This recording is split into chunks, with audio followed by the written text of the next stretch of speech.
It's the first week of summer, which means new crops.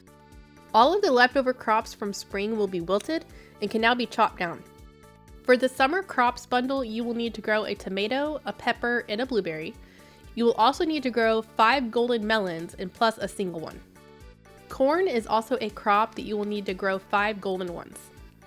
It can be grown in summer and fall. You will also need a sunflower. That will grow in both seasons as well.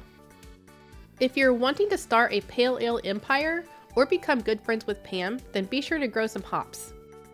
When foraging in the summer, you will be picking up some grapes. Be sure to save a few of these so that you can make wine later. On day 3, there will be an earthquake the night before that will open up the railroad area above the mountain region. This is a good place to get fiber. This will also be the day that Mayor Lewis sends you on a discreet mission.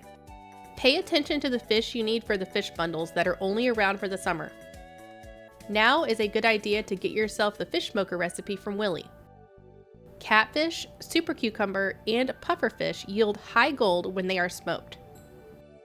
If you are like me and would forget your head if it wasn't attached, putting a sign by your bed with reminders of what you have to do the next day is a great way to remember tasks between gameplay days. Once you get a silo built, you can cut down the excess grass to get hay put in the silo. Don't cut down the grass in front of the barn. Cutting grass before you get a silo will not yield hay.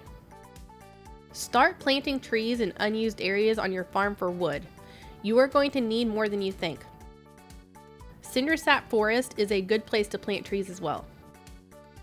Monster levels on the mines are a good place to slay some slimes for the Monster Slayer goals. If you leave the mines from the ladder, you can go back into these levels via elevator with respawned monsters. This trick does not work when playing multiplayer. If you pass out in the mines, there is a chance you will lose some of your loot. You can go talk to Marlin about getting one of these items back. Finding the fire quartz for the minecarts bundle can be found at level 80 and below. These minecarts being fixed is a great way to save time getting around. This is always the first bundle I try to get completed. Dancing around with the Junimos until you pass out is a great way to spend the night out.